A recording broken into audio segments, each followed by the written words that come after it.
guys, and welcome back to Mika Reacts and Reviews, where we react and review to things on the internet. Same day, same shirt, different video. And today we are reacting to another comedy, like non-musical reaction video. And I was gonna just reacting to Louis C.K. because you guys seem to like those videos. But I stumbled upon a video. It's like comedians versus feminism, and it's Louis C.K., Bill Maher, and Bill Burr. No, I haven't done any Bill Maher on this channel yet, even though, like, not Bill Maher, Bill Burr. I haven't done any Bill Burr on this channel yet, even though I do like him as a comedian. I have seen his comic. And I've done a little bit of Bill Maher. I like have a love-hate relationship with Bill Maher, so we'll see. But anyway, I thought this video would be interesting. It was uploaded 3 years ago and has 4.1 million views and 69,000 likes. Alright, so I'm going to get right into it. But before we do, if you like these type of videos, please like, comment, and subscribe. Hit that bell to get the notifications when I do upload. All of that really does help with the algorithm, guys. And if you'd like to support this channel even further, you can donate. My PayPal link is in the description box below and also in the comment section. Of course it helps, but you don't have to. You can just like, comment, and subscribe, and sit back, relax, and enjoy the video. Alright, here we go. No, it's dangerous. It's dangerously dangerous place. But here's the thing: this is like a fight between comedians and bloggers, which is we're all just hyperbole and garbage comes out of those two places. Sure. It's they are also very similar groups. Yes, just uneducated, unfettered, just say whatever pops into your head, like yeah. And you do it for hummus. It's also a fight between comedians and feminists, which are natural enemies, the biggest, easily, because stereotypically speaking, feminists can't take a joke, and stereotypically speaking, and comedians, see, and comedians. There's a cliche that, men don't listen to women. I think the reality is that we've become a nation of men who are just jesters in your court, who listen constantly, and our whole society is based on the idea of, I like to call it, making women nod. If you watch there's a guy who understands what I'm saying. I didn't get that one. You know, like I dated this girl one time. She was like really into like women's issues. So we used to always have these dumbass arguments. So one time she came up to me, she goes, "Okay, explain this to me, Bill. Why does a guy make more an hour to do the exact same job, huh? I go, "I'll tell you why. Because in the unlikely event that we're both on a Titanic and it starts to sink, for some fucked up reason, you get to leave with the kids and I have to stay." No, think about it. Double standard. If there's a house fire, it's always women and children first. I got to stand there with like the back of my shirt on fire going, "Let's go, people, let's go, let's go." So that's how I look at it. No, it's $1 an hour surcharge. That if something fucked up happens, either I can't leave or I gotta like get in the way of it to give you a head start, like rabid dog, run honey, 1 Mississippi, 2 Mississippi. You hear a bump in the night, I gotta go check it out, like, yes, he does have a knife. Anytime there's a hostage situation, who do they negotiate for first? Well, at least let the women and children go. Well, what about me? Bullets hurt me too. Why the fuck do I gotta stay in the vault? No, that's my point, man. Where are all the feminists in those situations? You know what I mean? You can't find them. There are no feminists in a house fire. That's a guarantee. You could take the most hardcore feminist, some chick right in your face, like, "You chauvinistic son of a bitch." Little short, little haircut, the whole 9 yards, right? Second those flames break out, she's gonna twist those little hairs into pigtails. "No, I'm just a girl. I want to go play jump rope." And leave you standing in a burning house like you're not flammable. But I'm not a dick though. I'm not saying I think a woman should make $1 less an hour to do the same job. All I'm saying is if you're going to make what I make when the boat sinks, you better be standing right there next to me, listen to that guy play the cello. Then you get the corner office. You get all the benefits or whatever. Alright, we're gonna stop right there. Alright, trying to circle all the way back to Louis C.K., talking about bloggers. Yeah, it's like, back then it felt like everyone had a blog, now everyone has like a podcast. Feminists can't take a joke. Okay, yeah. And then kind of I missed the point that Bill Maher was talking about with the gestures and the nodding. Please someone maybe mansplain to me in the comment section. And then Fast forwarding to Bill Maher, which was the longest bit so far, the funniest. Yeah, first of all, the whole something 70-something cents on the dollar per men versus women getting paid for the same job has been debunked a million times. A lot of feminists and a lot of Gen Zers like to try to make it very simplified and black and white of like men and women literally do the same exact job throughout the length of their career and they get paid differently, and that's not how it is.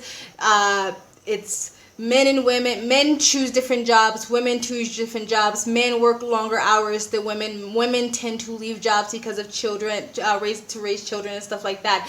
And no one is saying that one is right or one is wrong. People would even argue that women are more sensible and they want more balance in their life, and that's why they don't kill themselves working 70-hour week jobs and stuff like that. And that's kind of why men and women make different amounts of money. Also, men are more likely to ask for raises and stuff like that, or negotiate a salary when they're getting a job.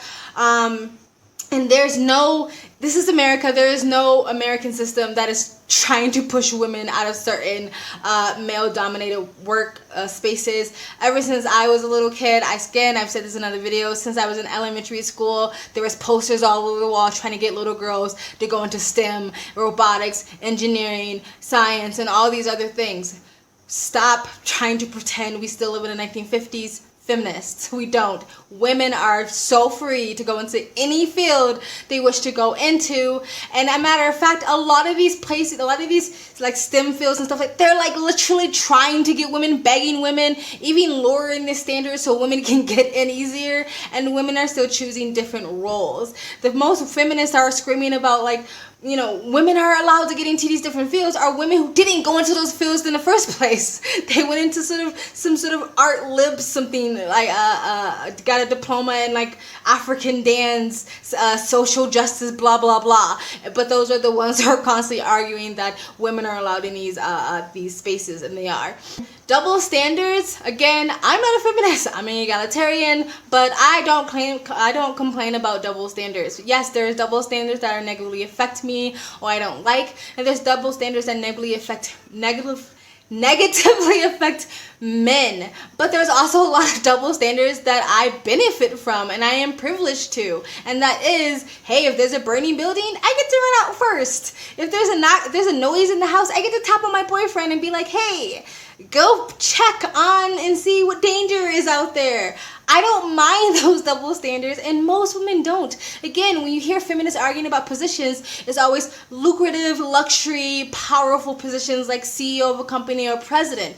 They're not fighting over the dangerous jobs that men usually do, because men usually do more dangerous, life-threatening jobs than women. They're not arguing, trying to like push men out of the way to become garbage men or plumbers or technicians or electricians. So they usually argue for glamorous positions and stuff like that. Just like he's saying, like, feminists aren't arguing that women shouldn't have to lead the fire first, and women should be the one throwing their bodies into danger. You know what I mean? They're very happy to sit back and let the men take that role. And then another thing that's funny to me is that a lot of the celebrities are the ones who do like kind of push this idea that misogyny, patriarchy, and all this stuff controls the world, which is just, once again, it's the elite that controls the world, the 1%. Most men are not a part of the 1%, but the movies that you see coming out still perpetuate that same idea. Like, let's take A Quiet Place. A Quiet Place. It was no reason why the father had to die in A Quiet Place. No sensible reason why the father had to die, when literally minutes later they figured out how to kill the aliens. But over and over and over again, men are constantly sacrificing themselves in this movie, because once again, our society not only see men as the one that should sacrifice themselves, they're just expendable. They always have been. Women always been seen as the ones to protect instead of cherish, and preserve and stuff like that. All, to the point of our own detriment, and it gets toxic and gets too controlling, but women have been seen that way. And I'm not saying always, and at every point women can be hurt and harmed and victims of violence and sexual assault and stuff like that. But I feel like on a whole, our society sees females as to be protected and men as expendable, and you should sacrifice yourself and you should volunteer to do so. Even like Titanic, like how many memes have we seen where it's like, he could have survived.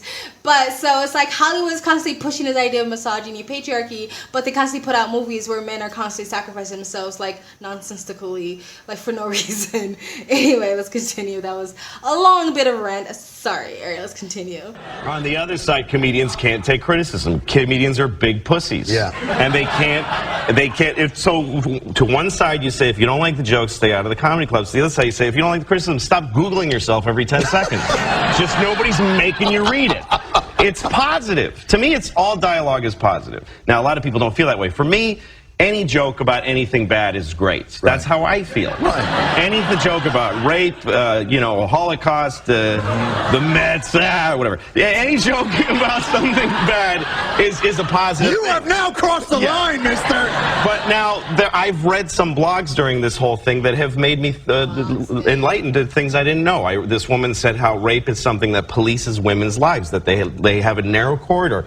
They can't go out late, they can't go to certain neighborhoods, they can't dress a certain way, because they might get... Now, that's part of me now that it wasn't before, and I can still enjoy a good rape joke, so I have both of them. But here's the last thing. I don't like the way that you evolve as a person. No, it's not. But I don't like the way that you've come up with a way to grow as an individual. No, it's not fair. It's not Be the person that I knew 20 years ago. I will. But here's the last thing I want to say about it. This is also about men and women, because a lot of people are trading blogs and things about this on the with each other. Couples are fighting about Daniel Tosh and rape jokes. Really? Yeah, that's what I've been reading in blogs. But they're both making a classic gender mistake, because the women are saying, here's how I feel about this, but they're also saying my feelings should be everyone's primary concern. Now, the men are making this mistake. They're saying your feelings don't matter, your feelings are wrong, and your feelings are stupid. If you've ever lived with a woman, you can't step in worse than that, than to tell a woman that her feelings don't matter. So to the men I say, listen to what the women are saying about this. To the women I say, now that we heard you, shut the up for a minute. And let's all get back together and kill the Jews. That's all I have to say about it. When I say this is a feminized country, first of all, understand that I get it, that there are millions and millions of women who are steely-eyed realists and millions of men who are anything but. However, for lack of a better term, I would say that the feminine values are now the values of America. Sensitivity is more important than truth. Feelings are more important than facts. Commitment is more important than individuality. This country is in trouble because men have given up the debate. Whatever women say, men just nod along. We don't know how to fight back. We don't know how to stick up for ourselves. When women say things like, we're more spiritually evolved, we just go, yeah, I guess that's right. And there's no evidence, and there's no reason to believe that's true. Just agree. Just agree. That's why we get these heart attacks. We get all this stress. Exactly. Yeah, that's why. That's why we die. They live to 85, 90 years old. I always hear women say, married men live longer. Yes, and an indoor cat. Also, I know women don't have it easy in America, but it is sort of politically incorrect just to be male in this country now. I mean, look at television, look at any sitcom. The wife is always brilliant and ethereal and right about everything, and the husband is always a dumb fuck lucky to have found her. Men are, hassled by women and so forth, but when it's little boys who are the target of this kind of hostility and animosity, then it's very serious. And what I found is that attitude of sort of belittling men, putting them down, that's carried now into the classroom. And you talk to almost any parent who has a boy in school, and being a boy is now considered like a pathology, a disorder, something he needs to recover from. There's intolerance of their high-spiritedness. Yeah, like it's totally socially acceptable to belittle men and to belittle little boys. No one is gonna most people aren't coming to a men's rescue.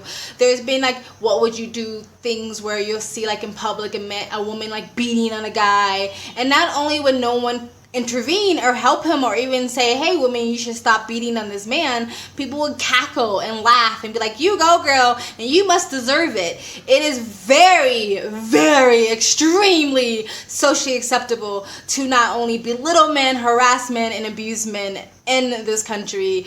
It's seen for some reason as female empowerment or some sort of like equilibrium or something like that.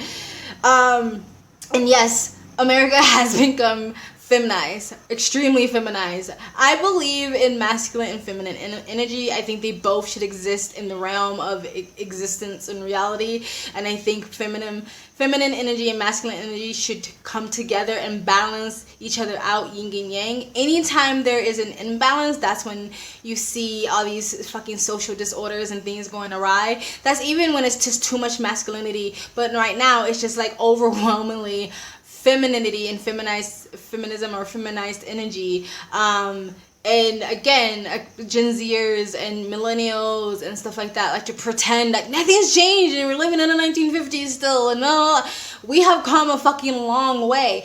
Most feminists have gotten exactly what they've asked for. The problem is that women are still fucking miserable, and instead of like looking themselves in the mirror and taking some accountability, they go like, no, it must be still the patriarchy and it must be still misogyny.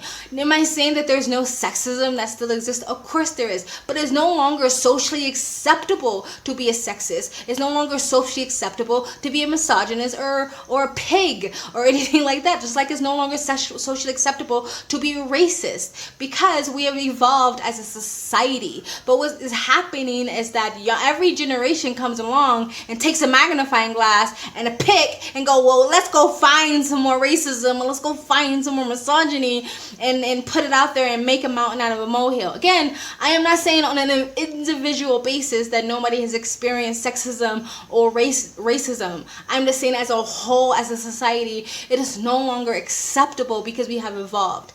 And going back to what Louis C.K. said, that, oh, women, a rape culture, or the threat of being raped dictates women's lives.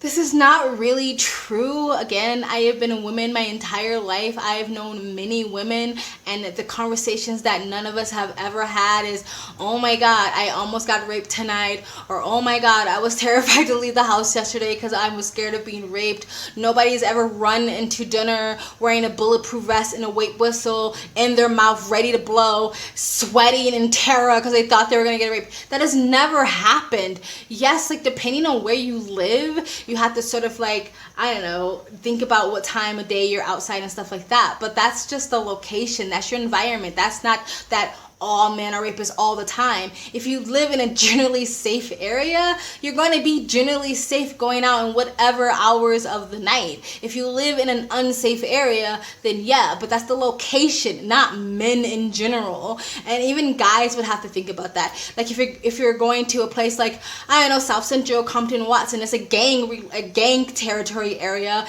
Even if you're a man, you still probably have to be careful of going into that area. So this sort of this narrative that, you know, they've indoctrinated men and women to believe that women are constantly terrified of being raped. That is not true. Do we have to look out for our spaces and keep ourselves safe because there is that threat out there? Yes, but it's not like this constant terror that was like on our back, weighing us down and making us like closetins. You know, those people who just never leave their house or something like that. Anyway, I just wanted to like say that. Anyway, moving on. Order, something he needs to recover from. There's intolerance of their high-spiritedness. Yeah, right. On any TV show in America, if somebody got up there and said, you know, women are smarter than men, automatic round of applause. If somebody said men are smarter than women, you'd be booed off the stage. I mean, what does that tell you about our culture, that we have to pretend that one sex is smarter than the other? Women are smarter than men. If women ran the world, there'd be no wars. Being pregnant is sexy. We don't think that sensitivity is more important than sex. We don't. Okay? When we're telling you that, we're lying to make you not. Yeah, but it would be one thing if we were saying things we believe, but we're not, because every guy I know is just doing what he can to stay out of the doghouse with his wife or his girlfriend. Men will say what they have to say act the way they have to act to get laid. Whether it's by their girlfriend or by their wife. I agree. And that's what making women nod means. It means saying things we don't believe. Ally McBeal is too skinny. If that's We don't believe true, that. if that's really true, what a lonely existence that is. You're right. It's lonely. Men are because lonely. You're just, are they? They Yes. really. I understand that women suffer, but I don't think it's A as light much bulb just went publicized off in that a her lot head. of men in America are living lives of quiet desperation, lobotomized of their libido, anesthetizing themselves with sports and pornography, and living in an Orwellian world where we have to pretend to concur with the woman's point of view. What do you want the women to do then? It's not what they want the women to do, it's what I want the men to do. I want the men to just be themselves again. See, this is very personal to me because I'm like the last of my guy friends who have never gotten married, and their wives, they don't want them playing with me. You know, I'm like the escaped slave. I bring news of freedom. You know, it's not a good thing to have me around, you know. Keep the husbands in the dark. They're happier that way.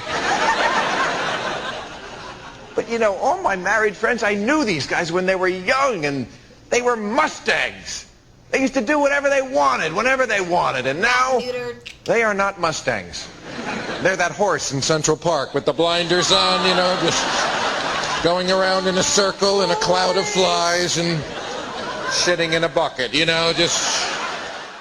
That was really enjoyable. I have to say, I never ever liked that saying that a happy wife, like, what is it? A happy wife makes a happy life, and it's always kind of said, like, just agree with your wife, do whatever she tells you to do, so you can just maybe have sex with her every once in a while, and not hear her nag your head off. I never ever liked that saying, and once again proves our society is feminized and caters to women, no matter how much Gen Zers and millennial feminists like to pretend that's not true. Again, a girl can go on Twitch, shake her ass, makes thousands of dollars. A boy her same age can't do that. I'm not like demonizing that girl for making thousands of dollars. I'm just trying to point out the differences of, like, women are fine. Again, on a personal level, I am not saying you won't experience any sort of sexism in your whole life. Generally speaking, our society has evolved past that to the point where we're quite feminized, and we actually need an interjection of some masculinity in the country, okay? I wonder how old that those clips of Bill Maher was. I think, like, Bill Maher and Bill Burr was, like, my favorite part of this this whole, like, what is it? Montage of comedians or something like that. Bill Maher seemed like he had a lot more airtime in this video, but I wonder how old it is. I wonder if he still says stuff like this today. And when he was talking about men don't actually believe anything they're agreeing to, they're just trying to get laid, it was so funny how, like, uncomfortable some of the guys looked like. Shut up. And when a woman was like, how sad of his existence is that? That sounds lonely. And Bill Maher was like, ha, ding, ding, ding, ding, ding. Hopefully she got something out of that conversation. Loneliness is very high amongst the male population in the United States, or in the West anyway. Male suicide, there's a reason why. We are basically teaching little boys from the time they're little that there's something wrong with them. And going back to what that lady had said about boys are seen as they're a virus or something. Like, boys, there's something wrong with you and you need to listen to women to fix you, but girls, everything about you is amazing and let it thrive. Like, that's basically the society we live in now, and you have to wonder why. Again, loneliness and suicide is quite high in the male population in the West. But do these feminists care? No. And if they do say they care, they say, like, yeah, we care, and that's why we should smash the patriarchy because it's harmful to men too. And I'm not saying there are no masculine stereotypes that aren't harmful to boys, but, you know, let men take over that, and not women shouldn't be the ones teaching little boys how to be men. Or we can just work together. I don't know. That was really enjoyable. Tell me, guys, what do you think? This video is really, really long. I apologize. I had a lot to say. The video was really interesting. Tell me, guys, what any comments or opinions you have of whatever, like, Bill Maher or Louis C.K. or Bill Burr said, or any opinions of what I said, please put in the comment section below. If you like these type of videos and you'd like me to do more, please put in the comment section below. Please like, comment, and subscribe. Hit that bell to get the notifications when I do upload. All of that really does help with the algorithm, guys. And if you'd like to support this channel even further, you can donate. My PayPal me link is in the description box below and also in the comment section. Of course it helps, but you don't have to. You can just like, comment, and subscribe. And also I have a second travel vlog channel. I travel as a lifestyle, so if you'd like to know where I am in the world, you can go in the description box below and also in the comment section. Hit the link, go subscribe to my travel vlog channel, and or follow me on Instagram. My stories is usually what's most up to date, and you guys have an amazing day. Bye!